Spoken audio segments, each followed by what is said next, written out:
Yeah, 1, 2. Good afternoon, everyone. Good afternoon, everyone. Good afternoon, everyone. Okay, so Afro Rhythms from the Future is a game that is community-based, it is communication-based, and it is a place where you get to activate your radical imagination. Now, you've heard from a lot of people on the stage, and today we want to hear from you. So don't be afraid to talk. Don't be afraid to use your radical imagination. Don't be afraid to share because we're going to come get you. We're going to come find you, okay? We want to hear you. We want to hear your voice. We want to hear how you feel about the future. My name is Ahmed Best. I am a student of life. I'm a professor. I teach at the University of Southern California School of Dramatic Arts. I am also a professor at Stanford University, where both Lonny and I teach a class called Inventing the Future. I am the co-founder of the Afro Rhythm Futures Group. I'm an actor, I'm a director, I'm a storyteller, and I'm a listener. And I am very, very passionate about hearing from you.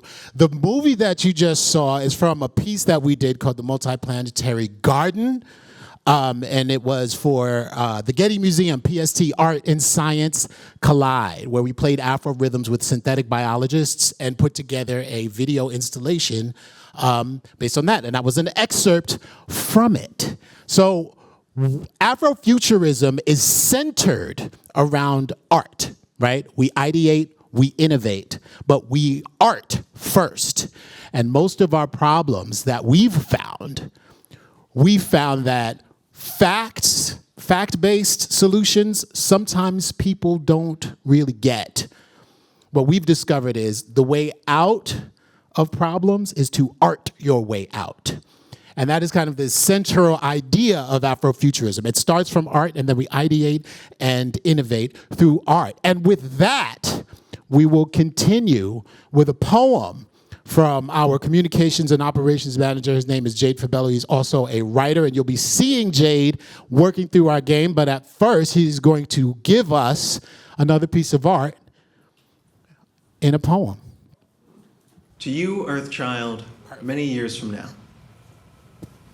If I can speak plainly to you, the descendants of those that I love in the future, the children of people from every block in my city, in every country where my ancestry trace, I would at first ask how it is you're doing today, what it is you love to do, and if my favorite comic book line is still running in your time. After a laugh and then a lull, I would have you know that in my time, I lived with a lot of doubt.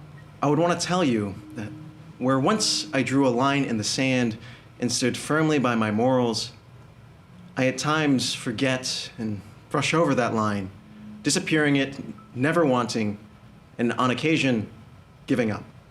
I would tell you that I would have loved to lay a path for you, but as you may be aware, the future is often uncertain. My true questions, the ones I would have held back, would rush out like cavalry through a gate. Are you full? Are you fed? Do you bear the cold in fleece or with grit? Have you received reminders from the powerful that to them, your life and comfort hold no stock that is not sooner occupied by profit and greed? Have you knowledge that things could be easier, but many had desired it to not be so? If I were to speak to you, I would dig my nail into the palm of my hand and speak harshly of my time and how I used it. If you too had ever lived in despair, I would provide you a companion. Children of earth, under the stars and in the cold. I imagine we would sit for a while with a few more laughs and many, many, many more lulls. In time, I would offer you something else. Something I could give and give happily. If I could speak to you, plainly and clearly, I would abandon myself of my sense of failure and seek you out from a place of love. If I can speak plainly and I can speak clearly, I would dig my heel into solid earth, Etch my lines firmly, and on top of them construct castles of sand. Courtyards in which you could play and dream and do nothing at all. I would tell you from atop the vista that I love you and I don't want you to die, but die we do. And before it is done, let it not be known, but let it instead be felt that we created more. Let it be felt that I would hold you in my arms and around you construct cities of sand, warm and flowing. Sharpen, sharpen, clearer and plain. I would give a reminder to both you and to myself that to be brave is to face cosmic limits, both tangible and not. That to love the earth is to love yourself and all beings that ever were and will be. That to draw breath is a testament, proof that your life and future matter for no other reason than the fact that you were born into this world. I speak to you, Earth child, descended of my love. You are whole, and for you, we create. The Jade. Give him the snaps, give up the snaps. All right, so before we play, we have to be grounded in Afrofuturism. And there's nobody better on this planet to ground us in Afrofuturism than my co-founder and my brother, who I love tremendously, Dr. Lonny Brooks. Thank you. It's great to be here. I'm a professor of communication at Cal State East Bay. I also work at Stanford University at the Design School. I'm a research affiliate with the Institute for the Future and a research fellow with the Long Now Foundation. And also a co-founder of the Community Future School, where we actually teach youth about Afrofuturism, queer futurism, and indigenous futurism. So we amplify our community into the future in Oakland. So I want to take you on a journey of what we call Afro rhythms of liberation and a journey through Afrofuturism to unleash our radical imaginations. So, oops, I went backward, let me go forward, because that's what I'm all about. I want to give an acknowledgement of our ancestral lineage in California, in the Bay Area, for the Lonny peoples, and which is now known as the East Bay. We also, and I'm a co-organizer with a really fantastic group and movement called the Black Speculative Arts Movement. It's about a celebration of the Black imagination. It's global. There's chapters worldwide, especially in Brazil, which is one of our largest growing chapters. So that's, check it out, bsam.com. But let me talk to you about this, the rise of Astro-Blackness, and where Afrofuturism, we call it Afrofuturism 2.0, comes from.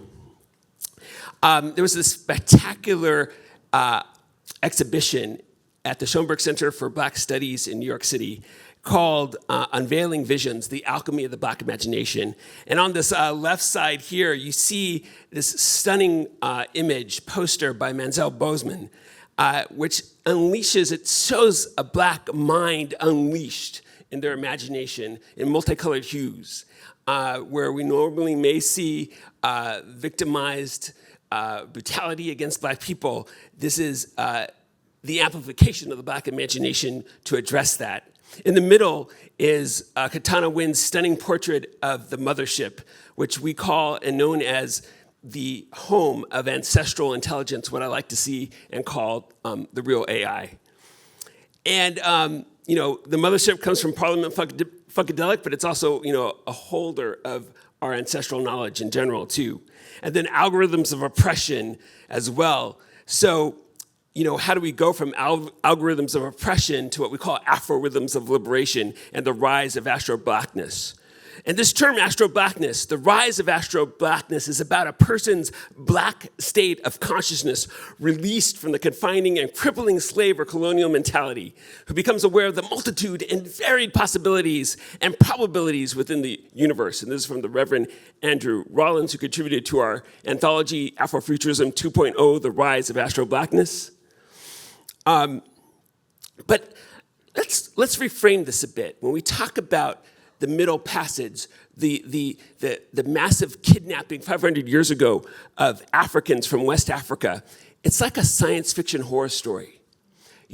Imagine millions of Africans being kidnapped from West Africa and taken along and across a vast interstellar sea with the most imaginable technology possible at that time in these ships with, surveillance technologies as well, shackles. And imagine that when they arrive in the Americas, it's like an alien planet. So their home planet is West Africa, and they're taken to an alien planet, the Americas. And once they arrive, they cannot practice their religion, play their music, even eat their own food, or practice their own religion. There, at that moment, they had to become radical futurists. We had to be, because Afrofuturism aims to reclaim and transform the trauma of past atrocities against the Black and Afro-queer diaspora. So what did they do? Well, with the imposition of Christianity, our ancestors, our African slaves, as ancestors, reclaimed the hymnals of Christianity and transformed them into spirituals, visions of liberation that scholars call sonic utopias. It's our ancestral intelligence that then evolves and to staying connected to lands here and far. Those hymnals, those spirituals evolve into the blues, jazz, hip hop, rock and roll, trap music, house music, to the point that every genre on the planet has some element of our past and future and present visions. Every genre on the planet, When I was going to UCLA, a colleague of mine at my dorm said, "Oh, hip hop, that's just a fad, right?" I'm like, "Yeah, okay." It was, so this is our vibranium, the composure and embodiment of our ancestral intelligence.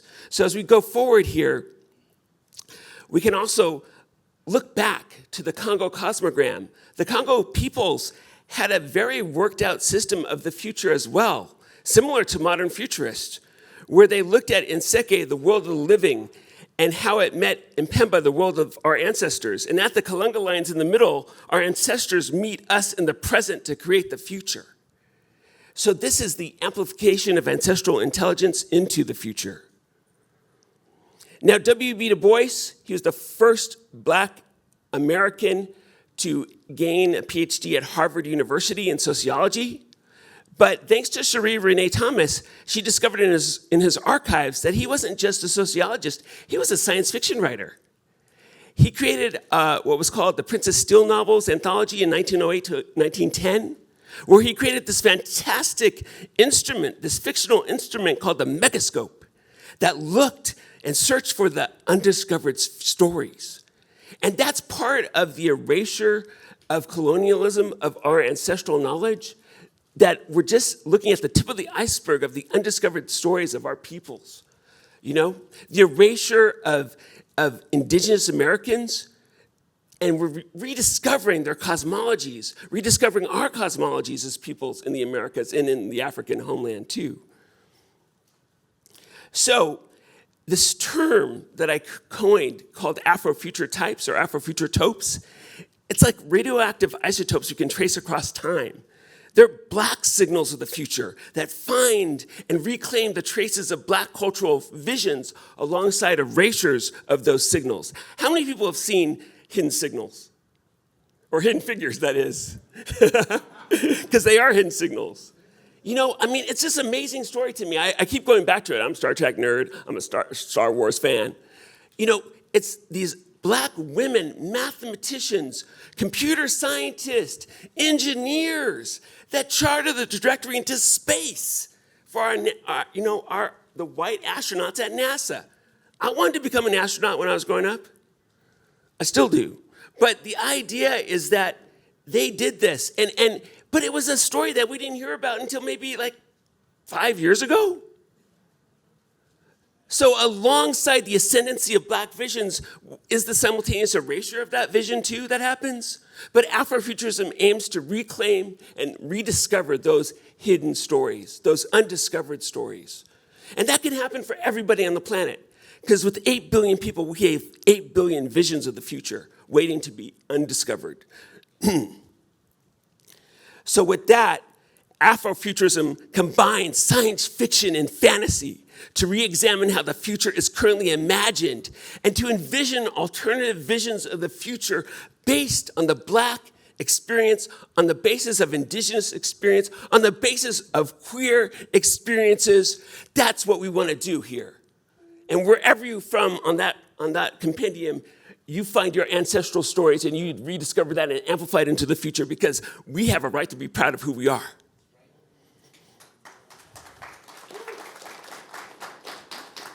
And with this game, Algorithms of the Future, we will visualize our alternative memories of the future as what we call cognitive prosthetics.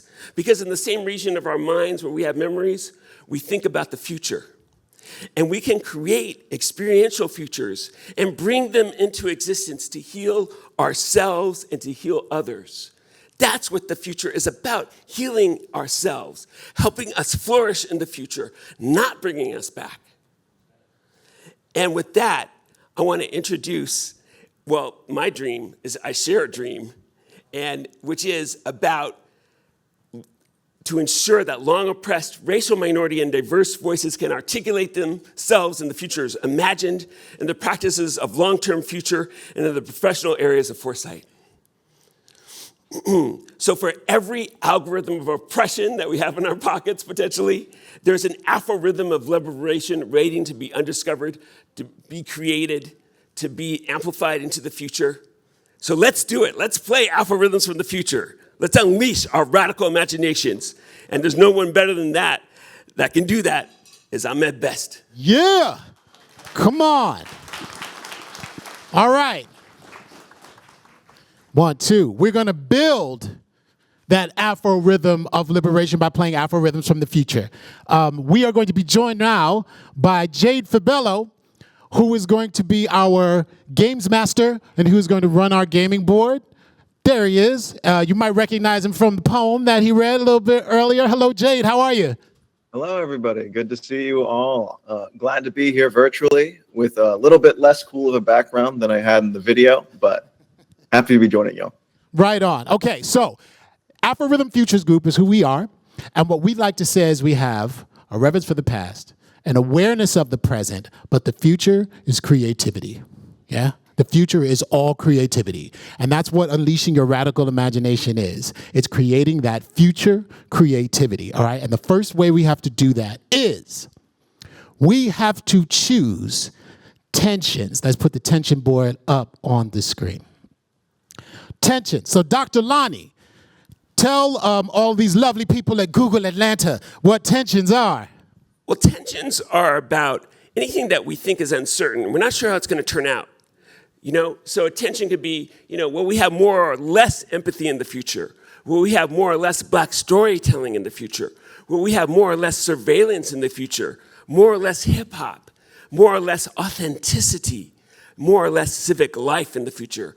And how will that turn out 10 to 20 to 1,000 years from now? You pick and choose a time horizon. Okay, so the awareness of the present. You choose 2 tensions that move you emotionally from these on the screen. So what you're going to do is you're going to scan that QR code, right? And you're going to go to the straw poll and you're going to vote on the 2 tensions. You got 2. You could choose 2 that move you today. Don't try to define them yet. We will define them as a community today. We are building the community of the Afro Rhythm future right now. So go to the straw poll. I always like this part. I feel like Steve Kornacki on voting day every time we do this. All right. So empathy. Oh, we got a lot of empathy and authenticity is moving up. That's beautiful. Oh, Black storytelling is catching up. It's a quick third. With civic life, nobody's really interested in that right now. Surveillance, I understand why we're not doing that where we are right now either. It's probably already happening. Hip hop, I'm from the South Bronx, so that does my heart really well, doing the hip hop. That's what's up, 104.73, the BX all day, baby. What's up? You know what I'm saying? You know what I'm saying? New Yorkers, that's what we do. It's the New Yorkers. All right, empathy, authenticity. Did everybody get a vote in? Get your vote in. Do you need you got the QR code? Scan the code. We are going to close the voting in 10, 9, 8, 7, 6 by 4,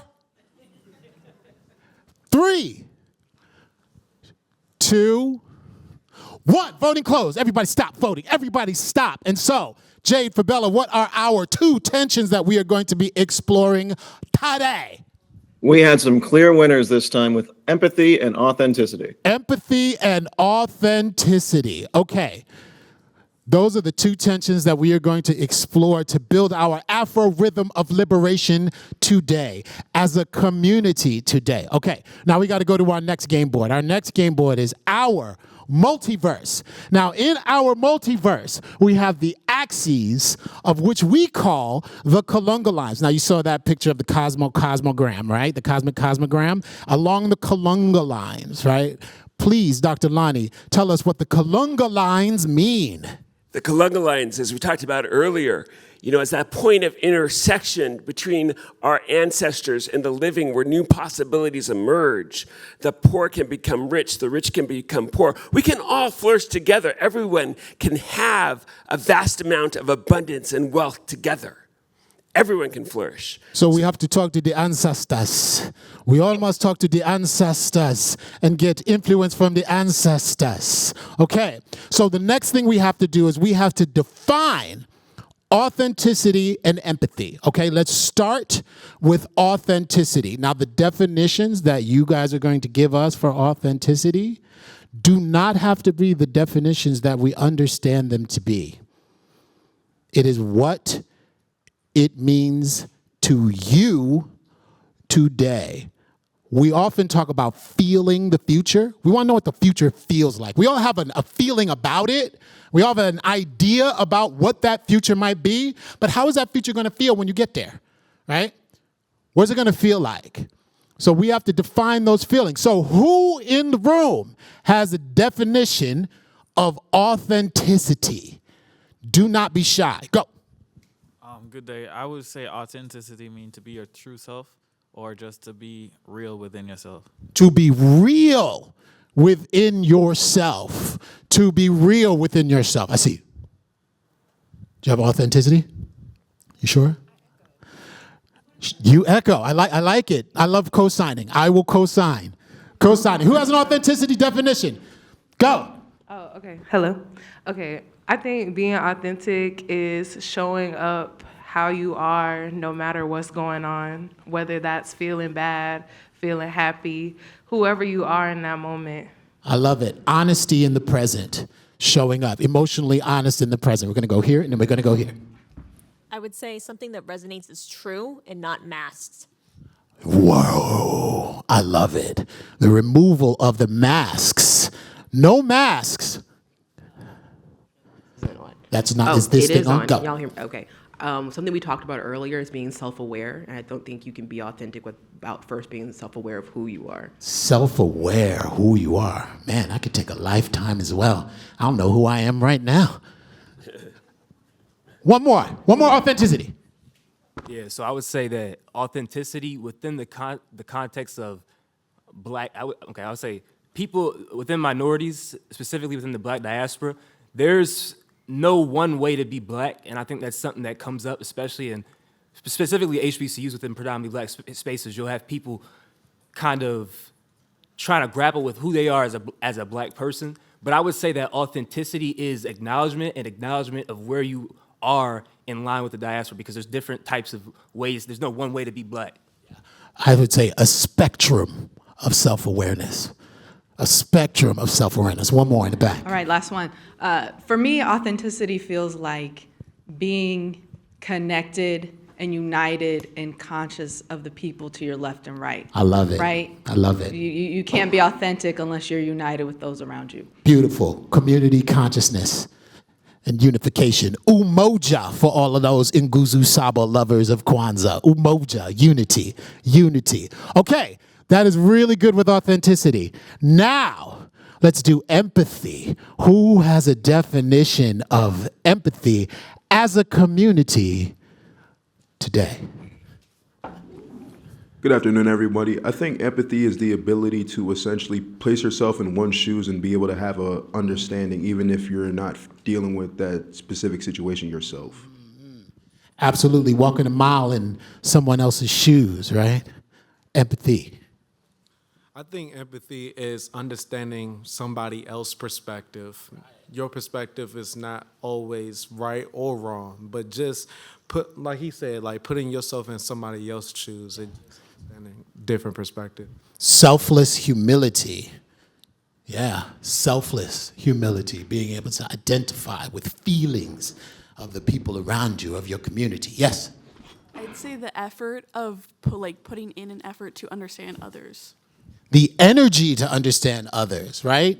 It doesn't always have to come to you. You can go to it, right? You can go to empathy. Empathy is not passive, right? Active empathy. Yes? And I would say is to not be selfish and to be mindful of others. Absolutely. Mindful and aware of everyone in the community today. One more. I believe empathy is being able to respond to uncomfortable situations without letting your emotions cloud your judgment. That's beautiful. That is beautiful. Well done, y'all. You guys are good at this. You sure you never played before? This is great. You guys are fantastic. Okay, we have those ideas of empathy. Now, do you guys all feel the room? You feel those ideas? You guys got it? You guys got it? Hold on to those definitions because that's the definitions from your community. That's what matters, right?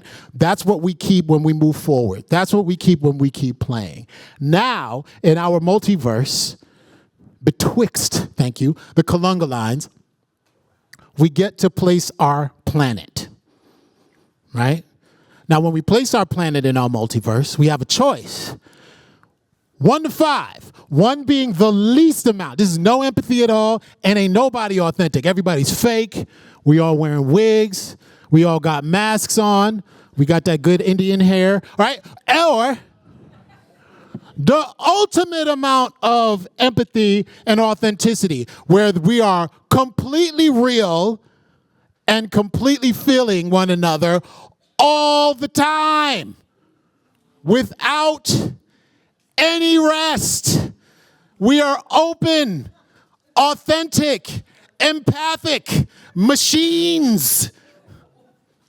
You have a choice. Anywhere in between 1 or 5, right? It could be 2-2, it could be 3-2, it could be 4-5, it could be 5-5. Here is my cautionary tale. And this is the cautionary tale that we play every time we do Alpha Rhythms from the Future. One person's utopia is another person's dystopia.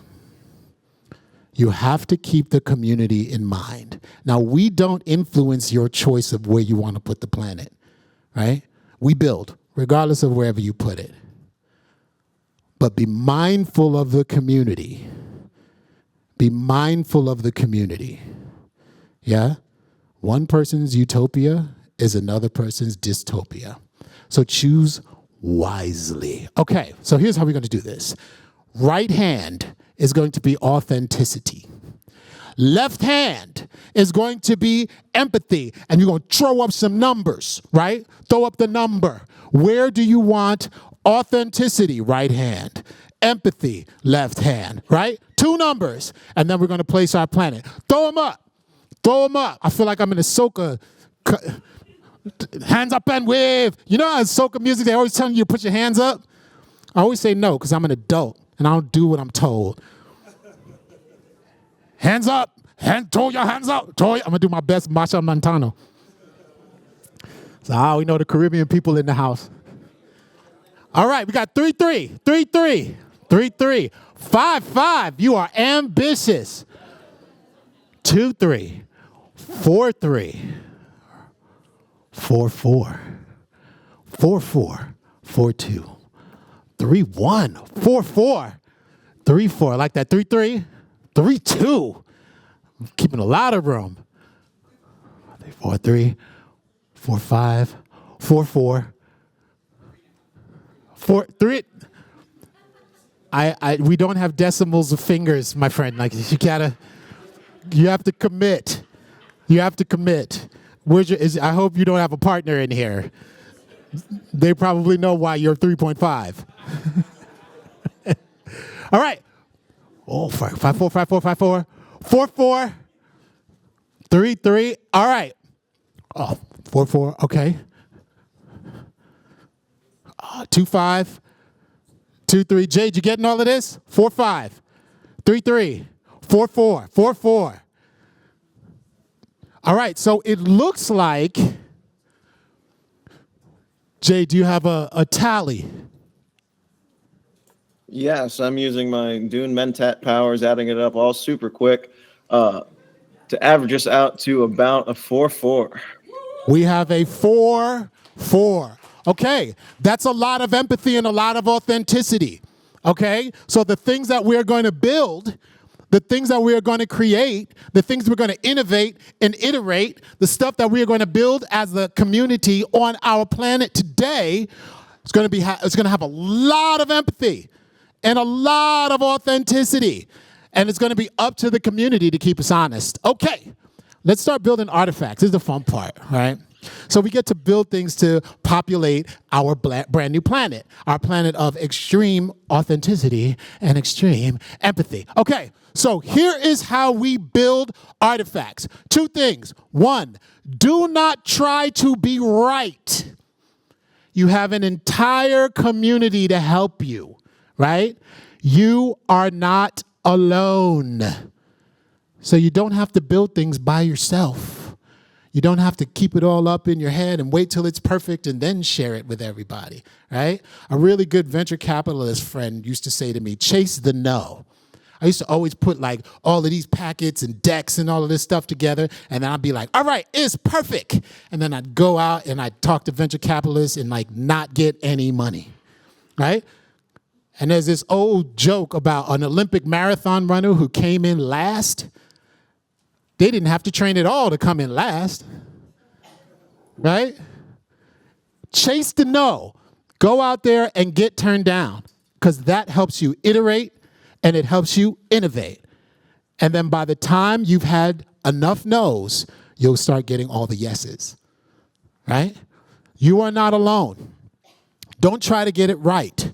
What you do is you take an inspiration, an object, and a system, and you combine them to make something new, right? You combined it to make something new. And we help you, and you help you to make that new thing. So how do you start? You look at the cards, and whatever is moving you emotionally is how you start. You pick an inspiration, you pick an object. You pick 2 inspirations, you pick an object. You pick 2 objects, you pick it. Whatever permutation you have. It's all about what you are feeling as a community today, right? We have to trust our feelings because we want to feel the future. So we are training our feel the future muscles. Yeah? We are training our feel the future muscles. Don't try to figure it out. What's moving you today? Anybody, anybody, anybody. What do you see? Boom. All right, I'm coming. This is me doing my best Phil Donahue impression. I'm aging myself. Go ahead. On that list right there? Yes. Designing food sustainability. Designing food sustainability. Do you see an object? What object is moving you? Cloak. Cloak. This is very good. This is very, very good. Designing food sustainability. Cloak, right? Cloak. What's a cloak? Anybody? What's a cloak? What's a cloak? Go ahead. Cover. Okay. A cover. A cloak is a cover, right?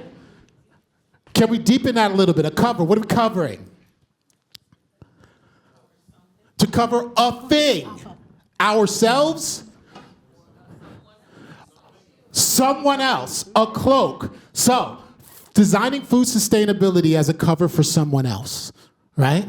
How do we put empathy and authenticity into that? What is a cover, a food sustainability cover that talks about the community, designing someone else? Do you want the square or do you want me? Do you want me or the cube? Me or the cube? Me or the cube? She chose the cube.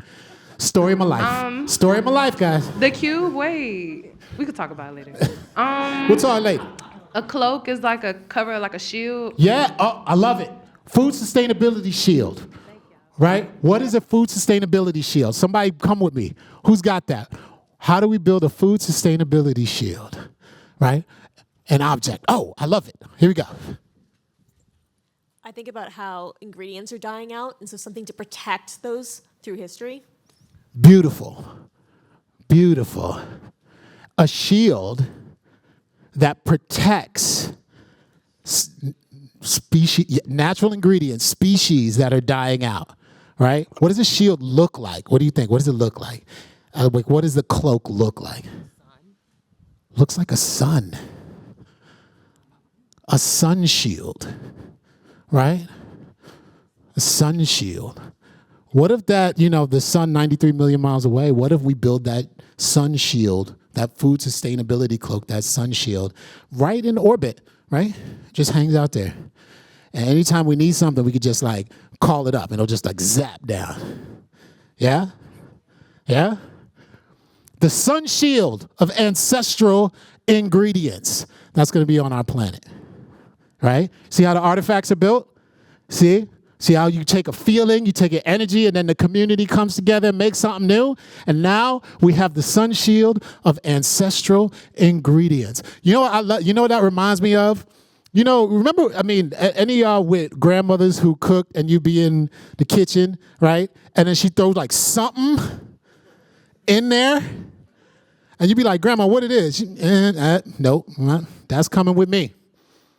But that something would always be the thing. As much as you try to make the thing, you'd be like, man, my grandmother put something in there. I have no idea what it is, right? That's that ancestral ingredient. That's that ancestral ingredient, right? That's why we need that cloak, right? That's why we need that cloak. What else? Who's being moved by something? Go. AI companions. AI companions. Pick an object or a system. Education. Educational system. AI companions and education. Who's afraid of AI? Be honest. Be honest. Who's afraid of it? You're afraid of it? You're afraid of AI companions. Who's afraid of AI companions? All right. I don't think all of you are being honest, but I see some hands. How do you all feel about J-Lo's webpage? Jennifer Lopez, how do you feel about her webpage? How do you feel about it? You feel nothing about it. You don't even know where J-Lo's webpage is. Nobody knows. But when J-Lo's webpage first came out, everybody felt a way about it. J-Lo's webpage was the most expensive webpage on the internet. And it was designed by this company called Kyokin Design. And at the time, everybody had an opinion. Everybody had an opinion on it. But now, well, I don't even know where's J-Lo, who? Jenny from the block, J-Lo? That J-Lo? I don't know. Yeah. That's where we're going to be at AI companions. That's how we're going to be. AI is going to be invisible after a while. But right now, we all have a feeling about it. So how does it become invisible? AI companions, education, empathy, authenticity. What do we build? What do we build? What is an AI companion that has empathy and authenticity? What does it do? What doesn't it do? Say it. It's a smartphone. It's a smart home, right? What is home? What does home mean to you? Go. Home is where the heart is. What's a smart home where the heart is? It adapts itself to your mood. It can understand you. It adapts to you, right? Go.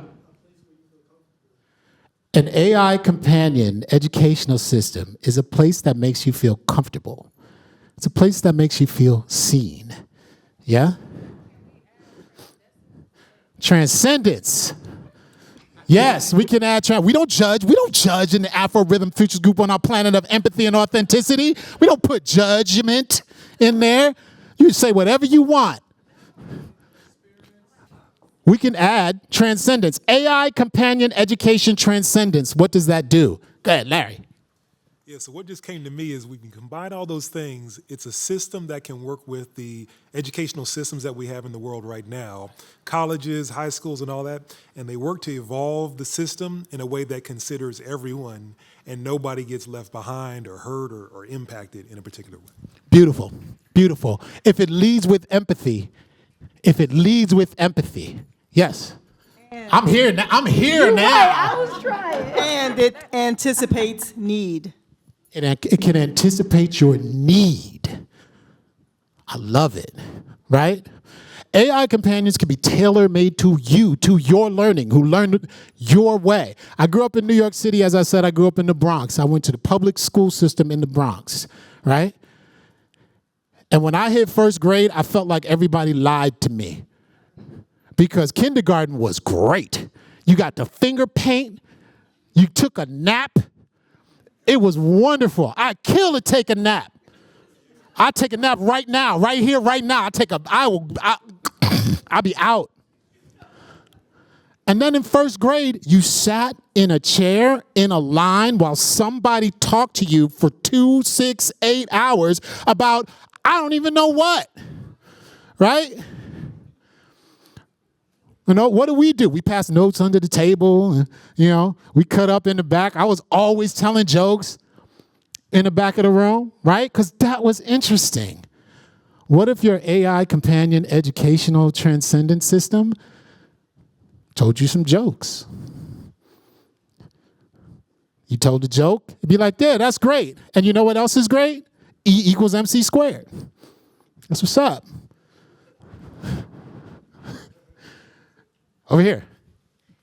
I think of it as a mirror.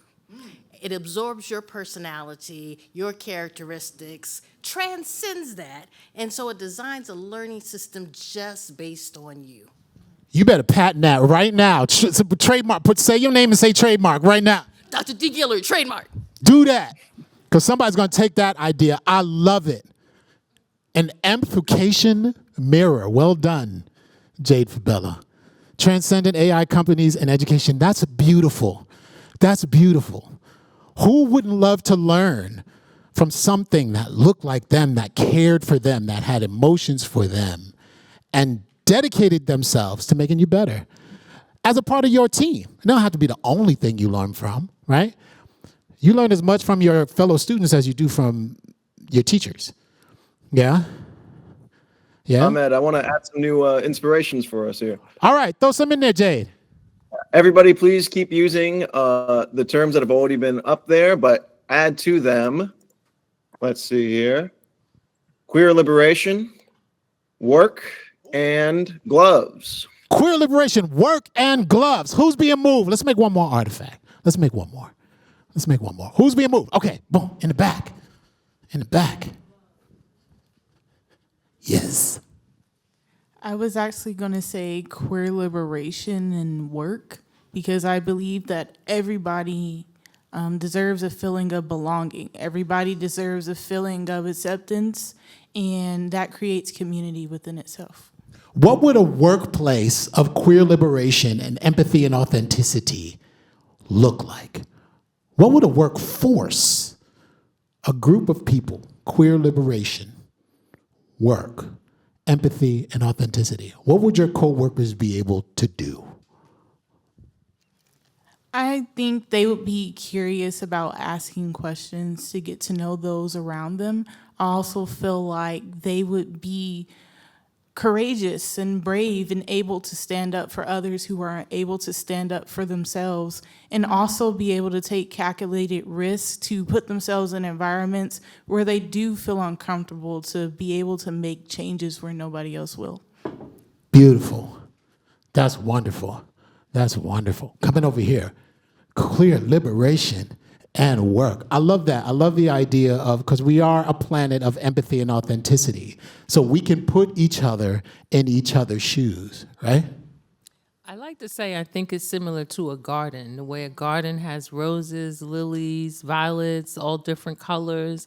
I think a workplace is where we as human beings get to show up as our authentic self with all of our greatness, talents, and skills to contribute to the betterment of humanity without judgment or fear or doubt. That's beautiful. That's beautiful. That's who we are, the workplace of inherent greatness. The workplace garden of inherent greatness. Throw garden in there. I love that term, garden. I like to garden. I'm a gardener. I like gardening. Beautiful. Okay, Jade, let's take a look at our artifacts. All right, so far, and I think we have some time to get another one or two in here. The Sun Shield of Ancestral Ingredients, Amplification Mirror System, and then the Workplace Garden of Inherent Greatness. Love that. All right, let's do one more. Let's do one more because we're vibing right now. I think we know what we're doing. Yeah, we're vibing right now. Thresholds and legacy into there, as well as bread. Bread. Love. Oh, boom. Down front. Down front. Here we go. What are you moved by? Legacy and bread. Legacy and bread. Legacy bread. Oh, snap. Come on, Larry. Yeah, so it's a ancestral bread that transcends over time, that doesn't spoil. But when you break bread with it, you get in touch with your ancestors, and it's a great conversation with those that you haven't been able to connect with before. Beautiful. Beautiful. I'm going to add generational wealth to this. Beautiful. Generational legacy wealth bread. What if it's not actual, like what if bread is an acronym for something? Or what if bread, did you just say that? Did you just say bread is an acronym? See, you gotta speak up. What's the bread acronym? No? No bread acronym? Okay, what if bread was just the name of the object that held our ancestors, right? That gave us the keys to our generational wealth. And every time we had a question, we'd have to go to our, and not even a question. Every morning after we brush our teeth, have our coffee, sometimes not in that order, depending on the night before, we have to go and get our daily bread. Yeah? We go get our daily bread. And it's an ancestor. We don't know which ancestor shows up. We get an ancestor that gives us, that drops that pearl of legacy, that drops that pearl of wisdom every day. Yeah? Daily bread. Break bread with your ancestors. Beautiful. I'm coming. And it feeds your soul. It feeds your soul. Come on now. Come on now. See? We shouldn't be getting this deep on the 31st floor of Google. Okay. Jay Fabello, read us our artifacts. We have the Sun Shield of Ancestral Ingredients, the Amplification Mirror System, the Workplace Garden of Inherent Greatness, and the Daily Bread. Break bread with your ancestors. It feeds your soul. That's what's up. Okay. That's what you made. Those are our artifacts. Okay, now we get to vote on our obelisk. The obelisk is an artifact that we've created that we send out into the multiverse. And if any other planet comes across our obelisk, they know who we are as a people. Yeah? So you get to choose which artifact represents us. All right, let's go to the straw poll. QR code inbound. Don't bother typing all that out. It'll be easier in here in just one second. QR code is on the way. You get to scan it. While we're waiting for the QR code, everybody give a hand to Ross, who is our listener. He's been taking in our entire conversation and representing it in illustration. Okay, thank you, Ross. Scan that.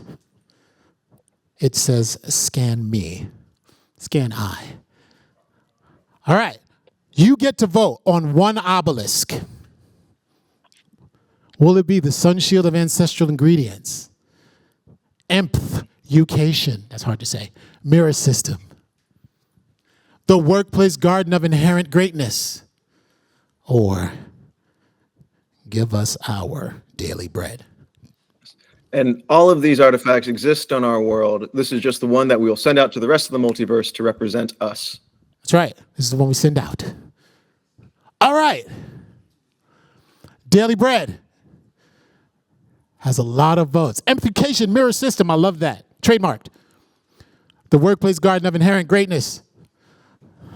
That's where we show up every day. The sun shield of ancestral ingredients. I don't know if we want to send that out. We might want to keep that one for ourselves. Do a little something. Throw a little something in there.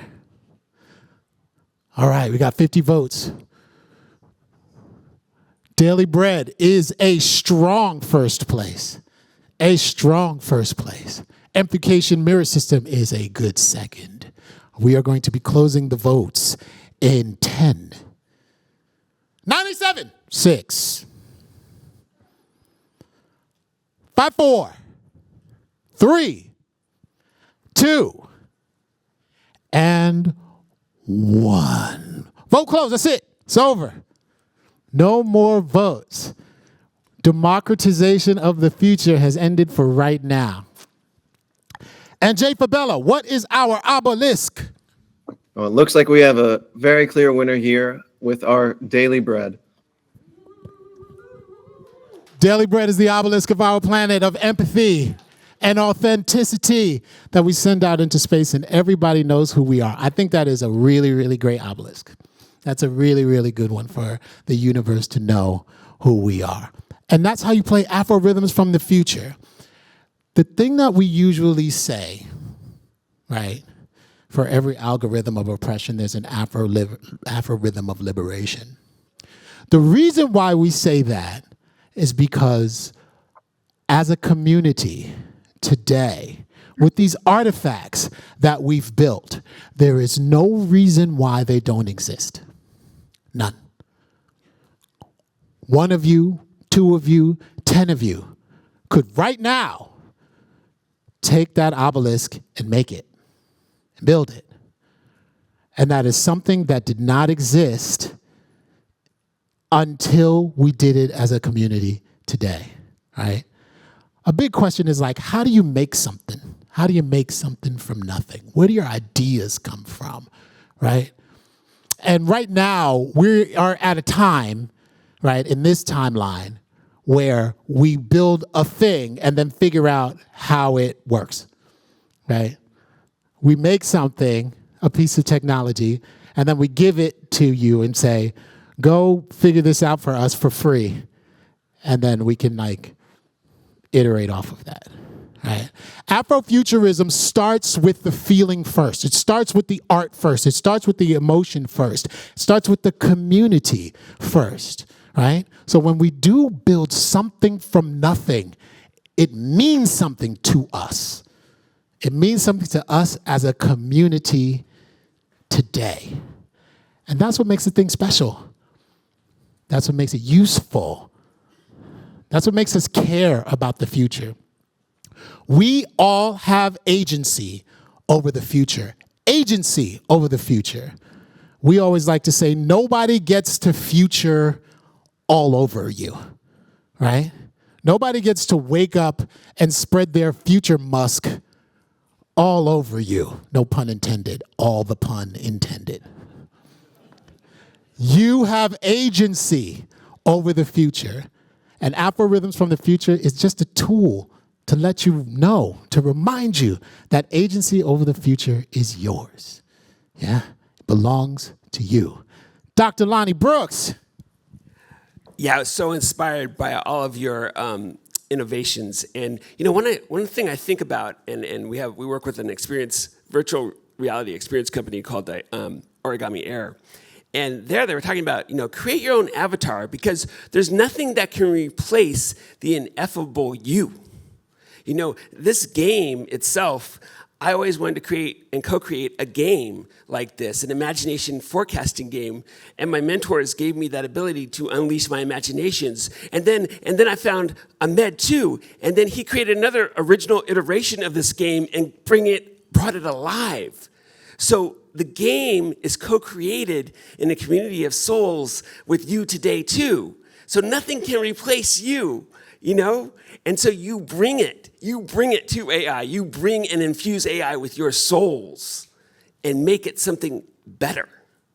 And so I just think, you know, in this time, we can embrace that opportunity and take it and go with it. And just remember that, you know, again, you're the signal. You're the Afro-rhythm of liberation. And thank you so much for playing with us today. Appreciate Yes. Jade Fabello, do you have any words for us? I do. I don't know if I'm becoming from. Yes. Yes, we see there's you. my face. Okay. No, yeah. I just want to thank you all for playing this game with us. Every time that we have the chance to play this with any group of people, it really is inspiring to me because I come from a background of political speaking before I joined up with these guys to explore Afrofuturism and all of its implications. I would often find myself in rooms trying to advance these causes that I care so deeply about racial justice and queer liberation and things of that sort. And even among people who ostensibly I can agree with and get along with and work towards pursuing change with, what I'd often find is that the conversations about how to get to where we want to go would stop before they even had the chance to get started. I think the opportunity to imagine more is a very precious thing. When we talk about all of these issues that deeply impact all of us, that have been the topics of today that you have all been discussing out there in Atlanta, it matters so much that we don't let our imaginations limit ourselves before we even get the chance to start. I used to always think and say that if the people I care about, if myself, aren't around in the future that you imagine, that's not a problem with practicality. It's not a problem with how we pursue things. That's a problem of your imagination. To get to the place that we wanted to go, I think what we're doing today in these moments of finding the joy and the pleasure of working towards and creating something new and thinking of new things that excite us all, that make us feel passionate and hopeful for the future, that's what I think matters the most. So I so genuinely appreciate you all for joining us and engaging in this game with us. So thank you. Thank you all. Thank you, Larry. Thank you, Lois-An. Really appreciate it. Yeah. Hello. Are you on? Is this thing Is on? this thing on? Am I on, actually? Yeah. Oh, perfect. Okay, cool. Well, that was really cool. Yes? Oh, no. Was that really cool? Okay, cool. All right, so we had a really unique experience of having Ross here drawing this experience, and I kind of want to, I've never seen this before. Ross, can you tell us a little bit about what you've got? Cool. Thank you so much for letting me be part of this conversation and learn from y'all and dream with you guys.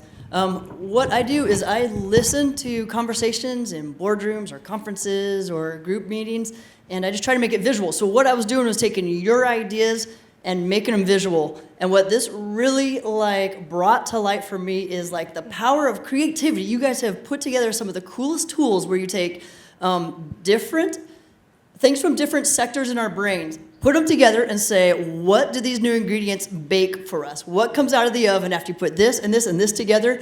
And you guys have made a beautiful image with your ideas.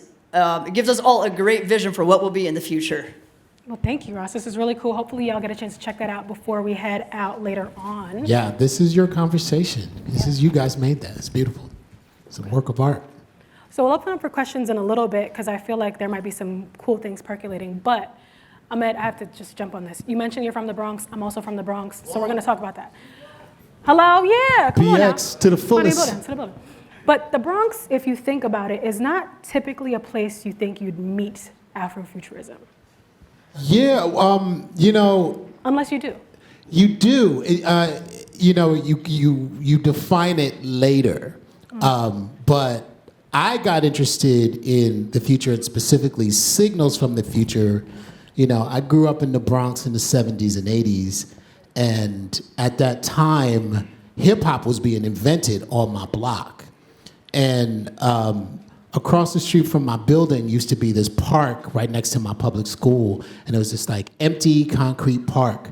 And DJs from all over the Bronx would come and like set up their mama's, amplifiers and like 4 or 5 turntables in a row and throw these summer parties. And I loved it, as a kid. My parents hated it. Like my father was just like, would you cut that noise? I gotta go to work in the morning, right? But it would go all night long and I loved it. And one of the DJs that used to come through all the time was Grandmaster Flash. And Grandmaster Flash is a hip hop pioneer.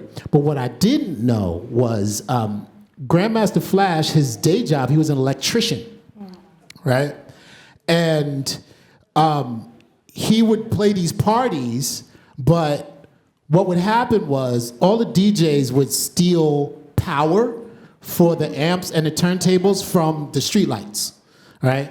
So that's a lot of power that was unregulated. So they would just blow up, like the amplifiers would just explode, and they would just like put in another amplifier, right? And then instead of like, they would mix on like 5 different tables, and like they would turn one amplifier down, and that'd be one record, and each amplifier got a record. Grandmaster Flash, being an electrician, was like, well, why don't I just make a switch from like one table to the next table, and all we need is 2 turntables and 1 amplifier, and we can get rid of all of this stuff, right? And it turned out to be what's now the modern DJ mixer. Like Grandmaster Flash invented that, right? And he didn't patent it, and he gets no royalties, right? Isn't that crazy? Changed music. Like music completely changed. Hip hop music became this global phenomenon. Now everything has hip hop in it, like even country music, right? Back in the day when they were telling us that we were thieves for loving hip hop, right? Thieves for sampling. So Grandmaster Flash saw this signal of like, I want to keep the party going, right? And then he was like, I'm going to create this bit of innovation, this bit of technology that keeps the party going on, and then change music, right? And it was very Afrofuturist because it started as an art form and turned into a bit of technology that changed the world. So that was my first experience into recognizing that you can just kind of make things, you know what I'm saying? And be influenced by what you love and be influenced by the community, you know what I'm saying? Like the Bronx has a lot of Puerto Ricans, and all the Puerto Ricans and all the black folks would come out to these parties. And it was this huge melting pot of people who did not care where they was from, right? They just wanted the party to go on. And I just thought it was a beautiful piece of community, and that influenced me for most of my life. That's beautiful. That's really beautiful. Dr. Lonny, I think we can sense a lot of the passion you have for this topic. But it can seem, you are an academic. I think it can seem somewhat cerebral and like, well, this is an interesting concept. Can you help to make it real what it means to apply these concepts or apply this practice, apply, I think, this play in the day-to-day life of us as students and business professionals? Yeah, when I was introduced to gaming about the future and creating this game, I realized that, the more that you do it, you get really good at prototyping and imagining new innovations. So it's like a muscle. It's like a practice. And so when I do it with my students, because I play this game with my students, with everyone I can, and they get it, and they can surprise me with the things that they come up with after a few classes. It's not just one course that they're taking with me over time. We're kind of we're a big department, but we're a small campus. So it's that kind of thing. And then I think, a nod to one of my mentors, Stuart Candy, who came up with another game that was called Thing from the Future. But with that game, it was more like trying to appeal to everybody, like in terms of being generic. And I think that the future is about also expressing your cultural accent and having fun with that. Like Ahmed was talking about the Bronx, we have places and stories about ourselves. So, we can unleash our imagination with our own embodied and living experiences. And I think that's so important. Bring it to your work. Bring yourself to your imagination. Don't try to hide it. Bring it. So that's what I've learned, and it's become really quickly to invent something, to create something, and then have, bring your friends in to make it with you, build it, 3D print it, have fun with it. So that's what I'd like to, convey to you. Amazing. Well, I want to be conscious of time, and I would like to leave room for maybe 2 or 3 questions. So do we have any in the audience? If not, I got a whole list, so. Cubes. Yes. Who has a cube? Hi, I'm Julie Wermter. I'm a business professional and I work in corporate innovation. I, at one point in my life, worked with Fraud, the design agency, to lead futurescaping, future casting. And I've always found that bringing play and joy and experimentation into the room is a real superpower to charge people's imagination. But I've always found that the hardest thing is having them understand how to make that real. Because once you get into the world of reality, people don't want to take risks. They don't want to lean into new ideas, things that make them feel uncomfortable. Do you have any advice for that? Yeah, I mean, I didn't really know that you can do this for a living as a futurist and Afrofuturist, but I learned futurism from George Lucas. So, I was in a movie called The Phantom Menace, and I played Jar Jar Binks, which is like the first CGI character in film history, right? Everybody was, I heard earlier, like, everybody was talking about, like, I was the first black man, I was the first person to do it, and like, I have to say that in every room. Period. I have to say it in every room because the hardest thing to do is to deny a black man his creative place in history, right? And I think a lot of it is the fear that innovation has inherently inside of it, right? And there's always somebody, like, and George Lucas was this person. He was always the person who was just like, yeah, I know you're afraid, but I actually just believe in you, So yeah, go do it, and I know you're gonna make mistakes, but just go do it. And what I learned from that is, believing in people is a superpower that you can learn and that you can spread, right? And I do it in my classes at SC and at Stanford. And in these groups, especially groups of people that you just meet for the first time, all of you I've met for the first time, a lot of that fear is really kind of dissipated when we all kind of learn together, yeah? So keeping the community in mind, making sure that everybody in the space knows that you're not alone, and if we're afraid, we're all afraid together, and if we fail together, but you win or you learn, and those are the 2 things that we can hold on to. And maybe I'll just add on to that because, I'm a professor, but I realized that the bureaucracy of my university was such that I had to go outside of my university to find partners to make stuff with. And that's what I did, I found a designer at an augmented reality lab that helped me further develop this game. We found another foundation that helped to sponsor it. We discovered a long time relationship with Ahmed, So, first thing his brother-in-law told me was, yeah, my brother-in-law is interested in Afrofuturism, and he played Jar Jar Binks in Star Wars. That's either going to get me the job or not get me the job.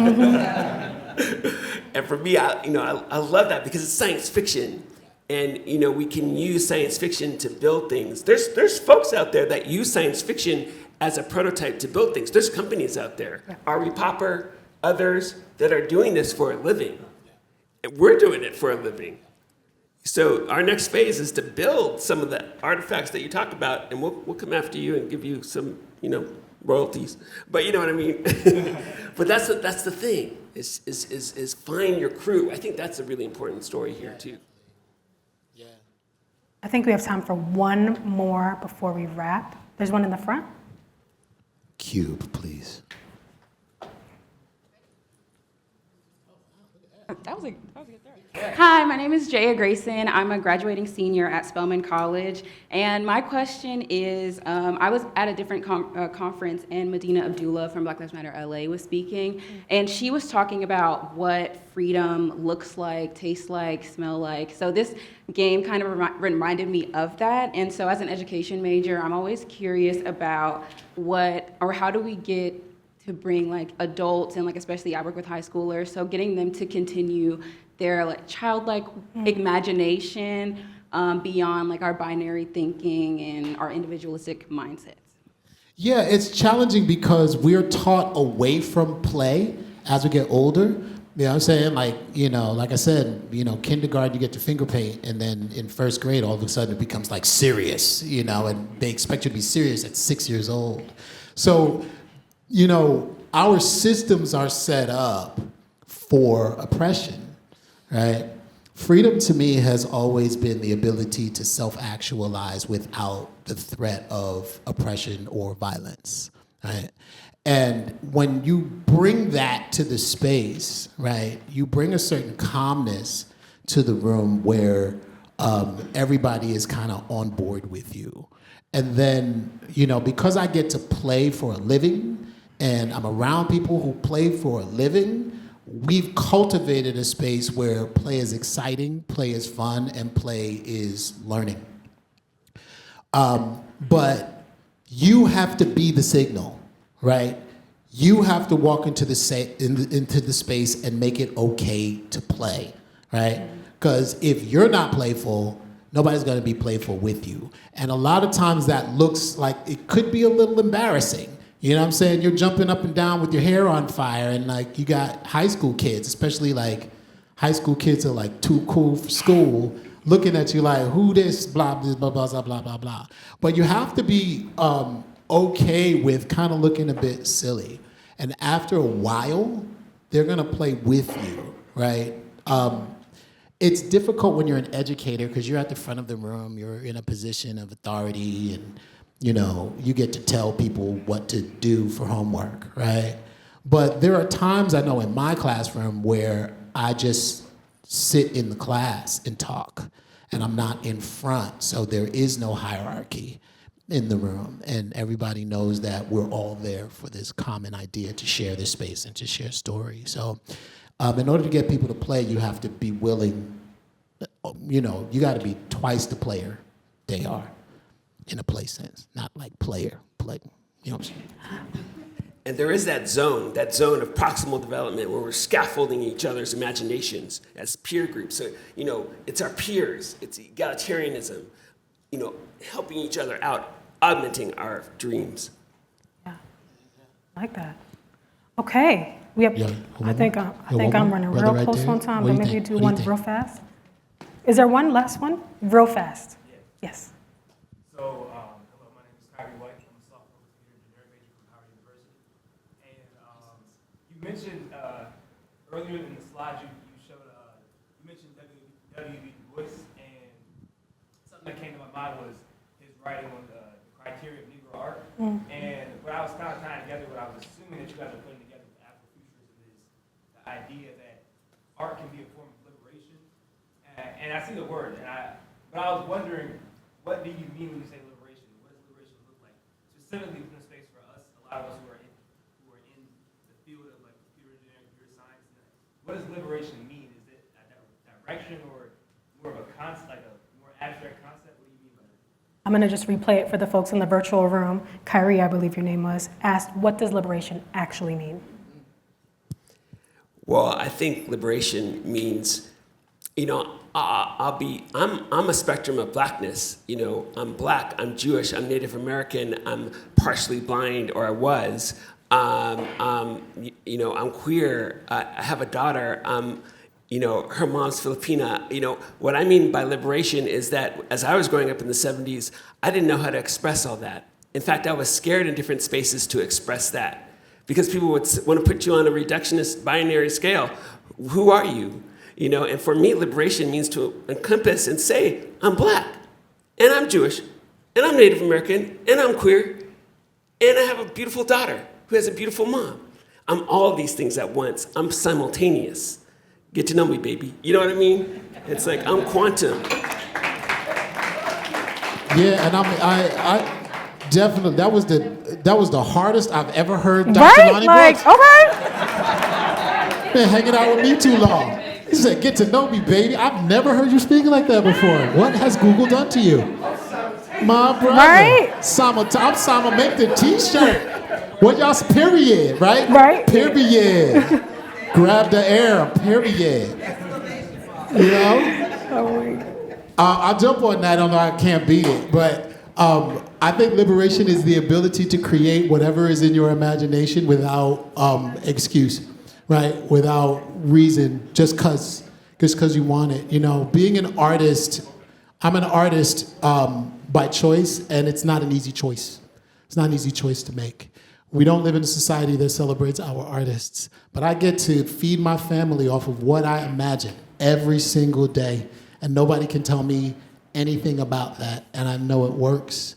You know, one of the things that I love, a quote from W.E.B. Du Bois, we visited his gravesite in Ghana last year, and a quote from W.E.B. Du Bois that I love is, you know, he was like, I was the first black man to graduate from Harvard, and the pleasure was all Harvard's. That's liberation. I love it. And on that note, I just want to thank Dr. Lonny and Ahmed for sitting with us and playing with us. Can we clap it up for, please?